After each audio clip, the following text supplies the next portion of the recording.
Olá para todos, aqui é a Juliana do canal Artemisia e vocês estão acompanhando uma série onde eu estou pintando as cartas do tarô e mostrando cada história por trás delas. Hoje damos início à terceira carta do tarô, chamada de Sacerdotisa. Toda essa pesquisa que eu estou mostrando para vocês vem de um site chamado Tarot Wheel, que está na descrição do meu vídeo. A primeira carta que a gente traz da Sacerdotisa é a carta do Visconde Sforza, de 1454. Nessa carta, uma mulher santa. Seu rosto expressa uma profunda paz interna. Ela está em comunicação com Deus e não precisa de mais nada. Ela tem uma fé em Deus. Essa papisa está sentada, vestida com um hábito de freira. Há uma cruz maltesa em cima dela, que significa regeneração, nascimento. Ao meio dela há um cordão de vários nós que remetem à Ordem de São Francisco, seu cajado na mão direita e um livro fechado na mão esquerda indicam que ela precisa ainda buscar muito conhecimento para que ela realmente se torne confiante daquilo que ela busca. A papisa é talvez uma das cartas mais controversas da história do tarô, porque a papisa, ou papa, é uma instituição inexistente.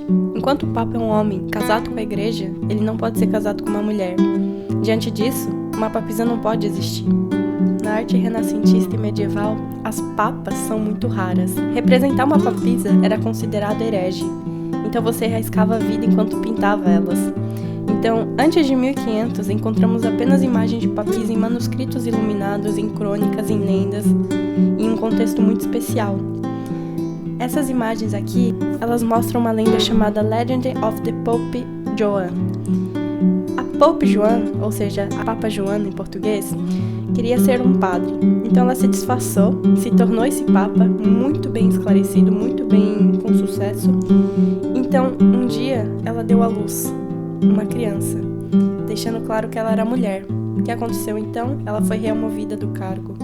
E tudo foi feito para acabar com esse episódio vergonhoso do papado. Podemos encontrar a lenda em vários manuscritos que datam do século XIV ou início do século XV. As próximas imagens são a partir do século XVI, onde encontramos representações de mulheres com atributos papais não relacionados à Papa Joana. As duas imagens que eu mostro agora são da Basílica de São Pedro. Na Basílica de São Pedro, em Roma, há uma série de 8 estátuas, 7 delas representando as 7 virtudes capitais.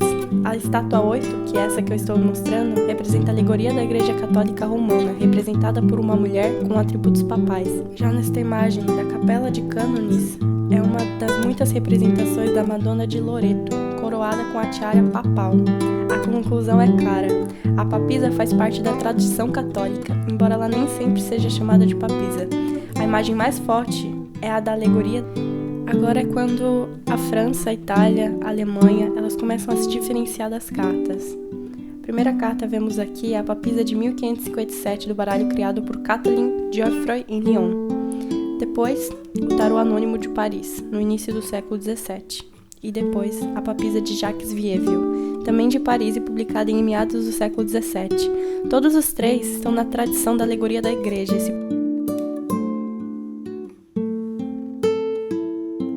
Ainda adiante, no século XVII, vemos o primeiro baralho de tarotino.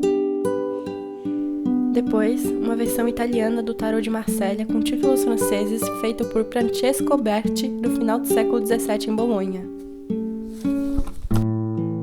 Em Bolonha, devido ao conflito entre um montador de cartões chamado Montieri e o Papa, os chamados 4 papas que incluíam a papada foram substituídos. A Ordem da Aurora Dourada não permitiu a papisa em sua interpretação do tarô. Quando Waite Smith publicou em seu baralho, em 1903, a papisa foi substituída por uma alta sacerdotisa egípcia, dedicada à deusa Isis. Como a gente vê no tarô Godless Tarot, a sacerdotisa é representada por Isis, talvez a maior sacerdotisa da história, não apenas por seus mitos e lendas, como sacerdotisa do deus Sol egípcio, mas também pela fama das sacerdotisas de Isis, no tempo de Dandara no Egito. E este foi o golpe mortal para a alegoria da igreja. O simbolismo da papisa morreu, apenas para sobreviver no tarô de Marsella. A carta da grande sacerdotisa do tarô Waite Smith destaca as várias fases da lua, nos pés e sobre a cabeça, além do vestido que lembra as correntezas das águas. A Além do mistério escondido atrás da cortina, por detrás dela, que aparentemente também tem um oceano, algumas pessoas leem tarô no pergaminho que ela tem em mãos, mas na verdade está escrito Torá, da tradição judaica. Seguindo por um dos tarôs que eu mais gosto, o tarô alquímico de Robert Place, criado em 1994, temos bastante presente os símbolos da água, da lua, do silêncio, da lei, sobre a influência de uma personagem feminina. O navio de prata, no formato da lua, na verdade, relembra as religiões afro ao retratarem Iemanjá, rainha dos mares, ora com o navio de prata ou com os olhos como as espadas de prata.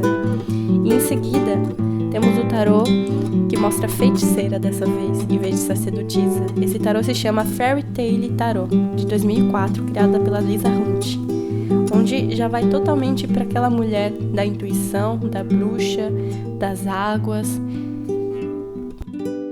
A última carta é do tarô de Crowley, criado em 1783. A referência da carta é a lua, ou seja, o feminino. A carta representa a forma mais espiritual de Ísis, a Virgem Eterna, a Artemis dos gregos. Ela está trajada tão somente do véu brilhante de luz. E aparece um elemento muito simbólico pela primeira vez no tarô referente à sacerdotisa, que é o camelo. Não há significado explícito deste camelo, mas Crowley escreveu um livro chamado Livro das Mentiras e dentro dele há um poema que pode nos ajudar a entender. Poema. Diabos de pó. No vento da mente nasce a turbulência chamada eu. Ele rompe. Inunde os pensamentos estéreos. Toda a vida é sufocada. Este deserto é o abismo onde está o universo. As estrelas são apenas cardos nessa aridez. Contudo, esse deserto é apenas um lugar amaldiçoado no mundo de glória. Agora e novamente, viajantes cruzam o deserto. Eles vêm do grande mar e para o grande mar eles vão. Enquanto caminham, eles derramam água. Um dia, eles irrigarão o deserto até que floresça. Vê, 5 pegadas de um camelo. Então, para resumir, a papisa teve uma vida difícil através dos tempos. Muitas pessoas desconheciam a profunda mensagem por trás desse cartão. Ela foi substituída em muitos decks por outras imagens, na maioria das vezes distantes do significado original. Para mim, a papisa, ela significa a mulher, toda a intuição da mulher, toda a feminilidade. E por causa disso, por causa, de certa forma, do machismo, de não entender o poder da mulher, não permitir que ela exerça o seu poder, seja no que ela sentir, seja na igualdade entre homens e mulheres, falou de forma bem passiva nestas cartas, quando não se permite sequer existir o símbolo da papisa em um tarô. Por isso, quando eu decidi fazer essa carta, eu entendi que não era para ser nem mulher nem homem. Todos nós temos o nosso lado yin e o nosso lado yang, nosso lado feminino e nosso lado masculino, ação, de força.